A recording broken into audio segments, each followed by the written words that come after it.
Le quart d'heure corrézien, le magazine d'information hebdomadaire de RGB, Bram FM, RCF Corrèze, Radio Pac et Brenige FM. Réalisé et présenté par Olivier Sérac. Bonjour tout le monde et bienvenue dans ce deuxième numéro de la saison 3 du quart d'heure corrézien. Un numéro entièrement consacré à la naissance de ce mouvement Bloquons tout cette semaine. Naissance que j'ai suivie entre lundi et jeudi dernier depuis Brive. L'enjeu de ce quart d'heure est donc d'entendre quelles étaient les attentes, les revendications, mais aussi les espoirs de ces personnes mobilisées. Mais également d'entendre des parcours de vie parfois compliqués, le tout sans oublier une question de fond. Ce mouvement à Brive va-t-il s'inscrire dans la durée? Le quart d'heure corrézien saison 3 épisode 2, c'est parti.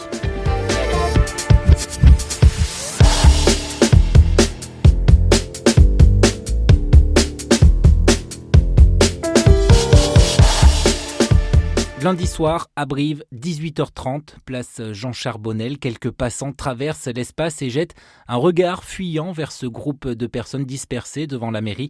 Une petite table de camping a été dressée dessus. Quelques biscuits apéritifs, des jus de fruits et une bouteille de cidre. Parmi les personnes présentes, il y a Valérie, assise sur l'un des bancs de la place. Pourquoi vous êtes là ce soir ? Pour boire un pot d'adieu à Bérou, voilà. J'espère bien le voir dégager. Pourquoi ? Parce que je crois qu'on ne tient pas assez compte de nos desiderata.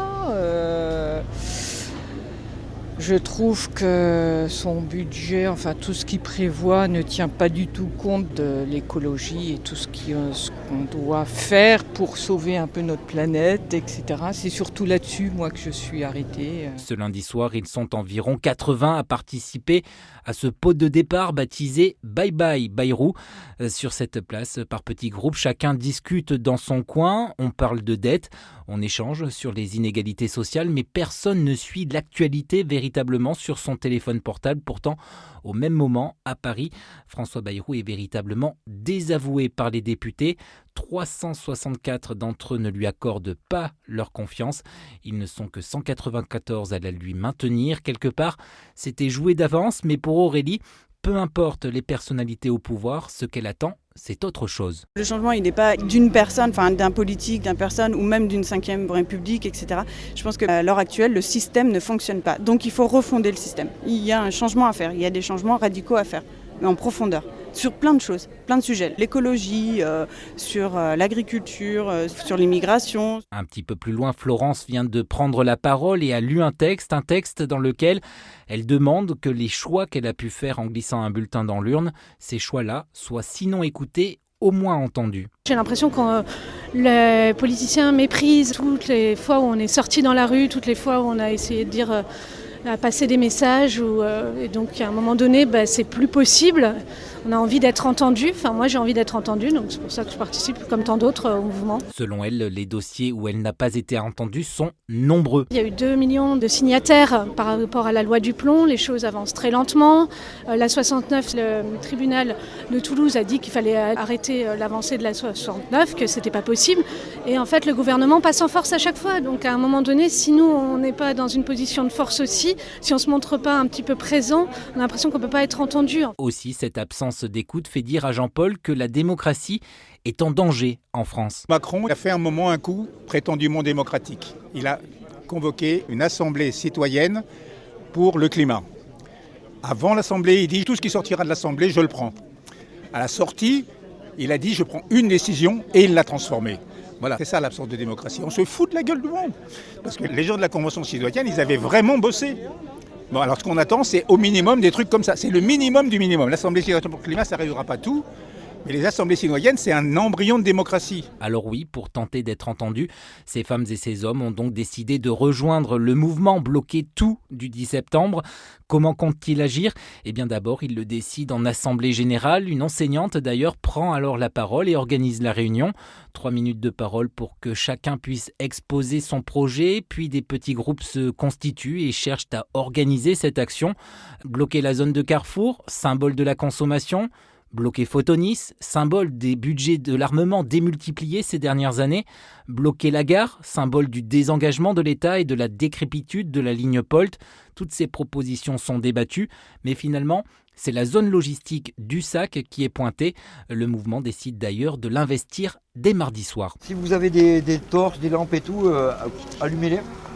Ça serait pour la sécurité, c'est pas mal. Cette voix, c'est celle de Guillaume, un ancien gilet jaune de la première heure. Tu sais qu'ici, on est à un point très stratégique. Ussac, il distribue Bordeaux, il distribue Clermont, il monte sur Paris. Nous, l'objectif, c'est d'essayer de retarder leur départ pour pouvoir retarder les livraisons en alimentation dans les grandes surfaces.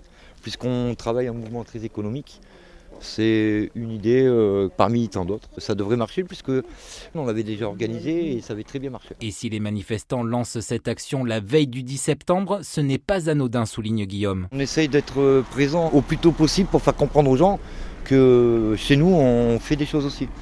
On fait un petit peu en avant pour se faire voir et savoir qu'on est là, quoi. Autour de lui, une vingtaine de personnes sont là. Parmi elles, 2 autres gilets jaunes. Les autres sont profs, retraités ou travaillent dans le privé. Tous sont plus habitués au cortège qu'à la mise en place d'un barrage filtrant sur un rond-point. Pourtant, en quelques minutes, les 4 sorties sont occupées, le tout sous la surveillance d'une voiture de gendarmerie qui restera avec eux sans jamais intervenir. Et puis, un camion arrive, alors Guillaume dirige la manœuvre et opère un énorme coup de bluff. Salut, tu peux pas sortir de la zone. Tu vas être bloqué dans tous les ronds-points. Alors la meilleure des choses, c'est que tu fais un demi-tour, tu fais le rond-point et tu repasses d'où tu viens pour repartir de l'autre côté là-bas. Pourquoi faire? Pour te dévier, on te dévie la route, en fait. Si tu dévies pas la route, dans n'importe quel cas sur le rond-point qui est au-dessus, tu es bloqué. Donc il vaut mieux que tu joues le jeu, que tu prennes ici, que tu prennes la zone Ussac et que tu partes par là-bas. Les routiers, vous faites partie de l'économie puisque vous livrez souvent des grosses zones de fret, des grosses zones alimentaires dans les grandes surfaces. T'es comment là? Moi je suis en distribution. De quoi? J'ai de tout ce qui est machine à laver. Qui va dans les grandes surfaces? Qui va dans les Grandes surfaces. grandes surfaces, ouais, c'est ça. Donc c'est bon, t'es grillé? On te laisse pas, parce qu'on te laisse pas passer. Nous, notre objectif, c'est que vous, les routiers, vous ne livrez pas les grandes surfaces. C'est un mouvement économique. Tu comprends? Plus tard tu livres, et mieux c'est pour le mouvement. Parce que plus tard tu livres, et plus les magasins sont emmerdés. Et plus les magasins sont emmerdés, moins les gens achètent, et l'économie y atteint. Il n'y a pas de souci, je comprends. Hein. Écoutez, je vais prendre la navigation comme vous avez dit.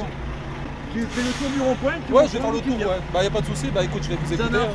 Écoute, allez, faites attention à vous. Hein. surtout toi, bonne route à toi. Merci.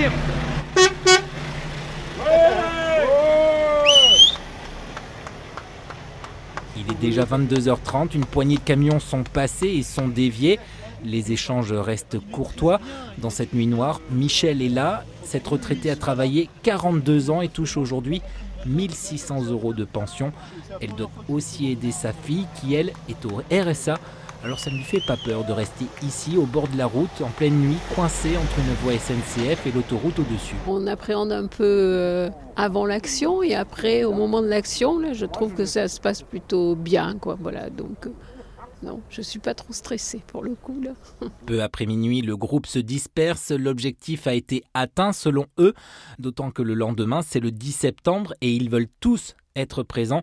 D'ailleurs, on les retrouve avec une centaine d'autres personnes devant l'ancienne école du Pont Cardinal à Brive, une ancienne école qui abrite depuis 2017 le siège de la police municipale de la cité Gaillarde, un véritable symbole pour Nathalie, enseignante dans une école primaire. On a le sentiment que il y a des moyens qui sont mis pour la défense, la police, la sécurité. On entend parler d'insécurité, mais on ne met plus assez de moyens dans l'éducation, dans la santé et dans les autres domaines des secteurs publics qui sont aussi importants que la sécurité. Or, pour elle, l'école et les professeurs vont mal. C'est des conditions de travail qui se dégradent de par le bâti scolaire qui n'est pas suffisamment entretenu, de par l'inclusion des élèves en situation de handicap qui se fait avec des moyens ridicules, donc des manques d'AESH, des manques de structures pour accompagner ces enfants-là, des remplaçants en nombre insuffisant et des classes sans professeurs.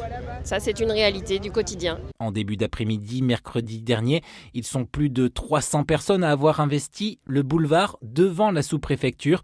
Parmi eux, il y a Ken. Ce père de famille tient une pancarte explicite. Moins de rois, plus de galettes. C'est pour nos enfants, histoire qu'ils mangent un peu mieux, quoi. Histoire que la galette soit un peu plus sucrée et que les rois mangent un peu moins de galettes. Entrepreneur dans le Lot, il voit les inégalités grandir et ça le met en rogne. Il y a quand même beaucoup de rois qui se portent bien et on a un peu l'impression de retourner quelques centaines d'années en arrière et les gens du peuple qui crèvent la dalle de plus en plus et puis ceux qui sont en haut qui s'enrichissent de plus en plus. Donc il y a un moment, faut se bouger le cul, quoi. Joris espère que ce mouvement puisse faire changer des choses. On a vraiment l'impression qu'on se moque de nous là au quotidien. Hier soir encore avec l'annonce du nouveau Premier ministre, on a un peu l'impression d'être pris pour des abrutis et on pense tous ici, je pense qu'il est temps que ça cesse un peu. Et voilà, on va essayer de changer les choses comme on peut. Un petit peu plus loin, Charles est là avec sa femme. Tous les deux portent une chasuble estampillée CGT de Cherbourg en Cotentin. En vacances en Corrèze, ils ne pouvaient pas manquer cette manifestation citoyenne et syndicale, de quoi attirer son attention sur ce mouvement. Il est très intéressant pour discuter, avoir des rapports en fin de compte entre les gens et essayer de voir si dans les entreprises on pourrait faire quelque chose et faire un mouvement de grève très important de façon que le gouvernement nous entende. Et jusqu'à ce moment-là, tout se déroule de façon sereine. Les manifestants rejoignent d'ailleurs le parvis du théâtre de Brive, mais un événement sème le trouble. 2 hommes sont interpellés, suscitant de fait la colère des manifestants qui en oublient l'Assemblée générale en cours. Ces 2 hommes d'une quarantaine d'années ont été, à l'issue de leur garde à vue, déférés jeudi après-midi devant la procureure de la République de Brive.